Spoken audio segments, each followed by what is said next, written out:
కోల్కతా వైద్య విద్యార్థిని అత్యాచార కేసులో కీలక పరిణామం చోటు చేసుకుంది. ఈ వ్యవహారంలో ఇప్పటికే విచారణ ఎదుర్కొంటున్న ఆర్జికర్ వైద్య కళాశాల మాజీ ప్రిన్సిపల్ సందీప్ ఘోష్ తో పాటు తొలుత ఈ కేసును దర్యాప్తు చేసిన పోలీస్ అధికారిని సిబిఐ అరెస్ట్ చేసింది.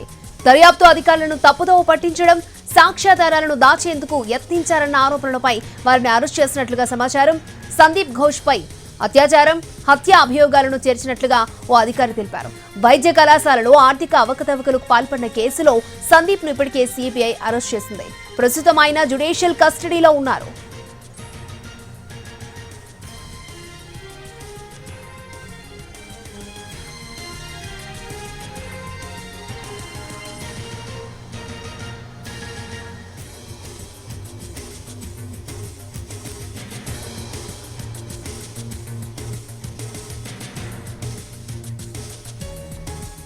కోల్కతా వైద్య విద్యార్థిని అత్యాచార కేసులో కీలక పరిణామం చోటు చేసుకుంది. ఈ వ్యవహారంలో ఇప్పటికే విచారణ ఎదుర్కొంటున్న ఆర్జికర్ వైద్య కళాశాల మాజీ ప్రిన్సిపల్ సందీప్ ఘోష్ తో పాటు తొలుత ఈ కేసును దర్యాప్తు చేసిన పోలీస్ అధికారిని సిబిఐ అరెస్ట్ చేసింది. దర్యాప్తు అధికారులను తప్పుదోవ పట్టించడం, సాక్ష్యాధారాలను దాచేందుకు యత్నించారన్న ఆరోపణలపై వారిని అరెస్ట్ చేసినట్లు సమాచారం. సందీప్ ఘోష్ పై అత్యాచారం, హత్య అభియోగాలను చేర్చినట్లుగా ఓ అధికారి తెలిపారు. వైద్య కళాశాలలో ఆర్థిక అవకతవకలకు పాల్పడిన కేసులో సందీప్ ను ఇప్పటికే సిబిఐ అరెస్ట్ చేసింది. ప్రస్తుతం ఆయన జ్యుడిషియల్ కస్టడీలో ఉన్నారు.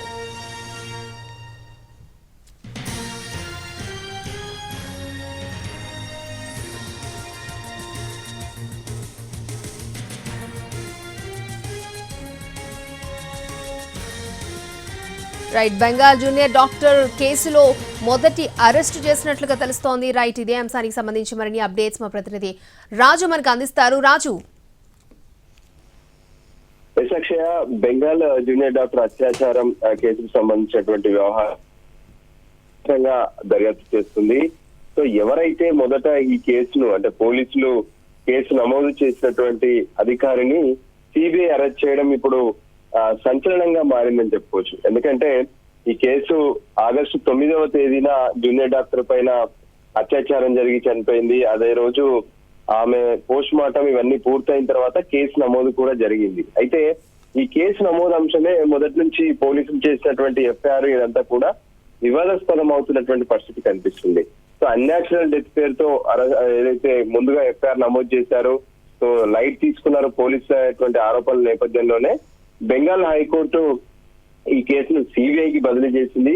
సో సిబిఐ సైతం ఇప్పటికే 2 సార్లు సుప్రీంకోర్టు అంటే ఈ కేసును సుప్రీంకోర్టు సైతం సుమోటోగా విచారిస్తుంది. సుప్రీంకోర్టులో స్టేటస్ రిపోర్ట్ కూడా దాఖలు చేశారు.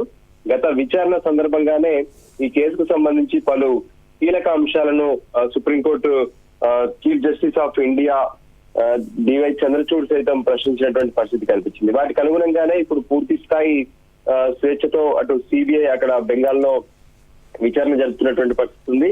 అందులో భాగంగా ఇప్పటికే ఆర్జికర్ ఆసుపత్రి ప్రిన్సిపాల్ గా ఉన్నటువంటి ఎవరైతే సందీప్ ఘోష్ ఉన్నారో ఆయన్ని సిబిఐ అరెస్ట్ చేసింది. ఆ తర్వాత మరికొంతమందిని కూడా అరెస్ట్ చేశారు. అయితే ఈ రోజు మాత్రం ఎవరైతే పోలీస్ అధికారులు అంటే ఈ కేసుకు సంబంధించి ప్రాథమికంగా మొదట ఏవైతే సాక్ష్యాలను సేకరించారో వాటన్నిటిని కూడా దాచిపెట్టే ప్రయత్నం చేస్తున్నారు అనేటువంటి ఆరోపణలు ఉన్నాయి. అంతేకాదు ఈ పోస్ట్ మార్టం కి సంబంధించినటువంటి సర్టిఫికేట్ కావచ్చు, ఆ చలాన్ ఏదైతే ఉంటుందో, దాంతో పాటు CCTV ఫుటేజ్ కి సంబంధించినటువంటి అంశాలు ఇవన్నీ కూడా పోలీసులు సరిగ్గా సిబిఐ అధికారులకు ఫైల్ పంపించలేదు. దాంతో ఎన్నో అనుమానాలు మొదట ఎఫ్ఐఆర్ నమోదు చేసినటువంటి పోలీస్ అధికారి పైన వచ్చాయి. చివరికి మొదట విచారణ జరిపారు ఈ రోజు, ఆ తర్వాత అరెస్టు చేసి తమ అదుపులోకి తీసుకున్నారు. సో దీని వెనక ఇంకెవరైనా ఉన్నారా, పోలీస్ అధికారి కావాలనే చేశారా? అంతేకాదు ఈ కేసులో నిందితుగా ఉన్నటువంటి సంజయ్ రాయ్ సైతం పోలీసుల వద్దకు వెళ్లే రక్షణ పొందారనేటువంటి అంశం కూడా తెరపైకి వచ్చింది. ఈ నేపథ్యంలోనే ఇప్పుడు సిబిఐ అరెస్ట్ చేసినటువంటి అంశం చాలా కీలకంగా మారే అవకాశం అయితే స్పష్టంగా కనిపిస్తుంది. ప్రస్తుతం ఈ పోలీస్ అధికారి సిబిఐ కస్టడీలో ఉన్నారు. అక్షయ, రాజు, మాజీ ప్రిన్సిపల్ పై ఏ సెక్షన్ల కింద కేసు నమోదు చేసే అవకాశం ఉంది? ఆయన అరెస్ట్ చేశారు కదా. మరొక పక్క బీజేపీ కూడా మమతా బెనర్జీ రాజీనామాకి డిమాండ్ చేస్తూ ఉంది. సో ఎలా చూడాలంటారు? ఇక్కడ ఉన్నటువంటి అంశాలను కీలకంగా చూస్తే ఒకవైపు సందీప్ ఘోష్ అంటే అక్కడ ఏదైతే ఈ హత్యకు సంబంధించినటువంటిది కావచ్చు, వీటన్నిటిలో కూడా ఆయనపై కొంత అభియోగాలు అన్ని కూడా ఉన్నాయి. తను సరైనటువంటి సమయంలో స్పందించకపోవడం కానీ, ప్రిన్సిపల్ గా ఉండి అక్కడ జరిగినటువంటి కొన్ని అంశాలు, అంటే ఆ పక్కనే ఏదైతే ఈ ఇన్సిడెంట్ జరిగినటువంటి ఆ డాక్టర్ ఎక్కడైతే అత్యాచారానికి గురయ్యారో ఆ పక్కనే ఉన్నటువంటి కొన్ని సాక్ష్యాలను సైతం మార్చేందుకు అక్కడ ఉన్నటువంటి టాయిలెట్ ను కూల్ చేయడం, ఇట్లాంటి కొన్ని ఆదేశాలు కూడా ఆయన జారీ చేశారు. ఈ నేపథ్యంలో ఆయనపై ఎన్నో అనుమానాలు వచ్చాయి.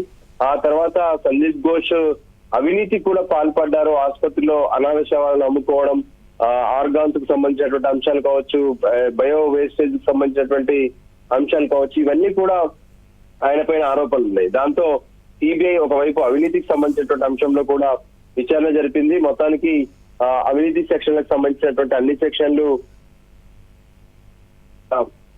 నమోదు చేశారు. సో మొత్తానికి అయితే ఈ కేసుకు సంబంధించి కొంత కీలక అంశాలు అయితే వెలువడే అవకాశాలు అయితే స్పష్టంగా కనిపిస్తున్నాయి. ఎందుకంటే పోలీసు అధికారులు ఇందులో అరెస్ట్ అవ్వడం అనేది చాలా కీలకమైనటువంటి అంశంగా కనిపిస్తుంది. ఎందుకంటే ఆ సాక్ష్యాలు దాచేందుకు ఎందుకు ప్రయత్నం చేశారో, ఆయన వెనుక ఉన్నటువంటి వ్యక్తులు ఎవరు అనే అంశం పైన కూడా ప్రత్యేకంగా ఇప్పుడు సిబిఐ ఫోకస్ పెట్టినటువంటి పరిస్థితి కనిపిస్తుంది. అక్షయ. ఓకే రాజు.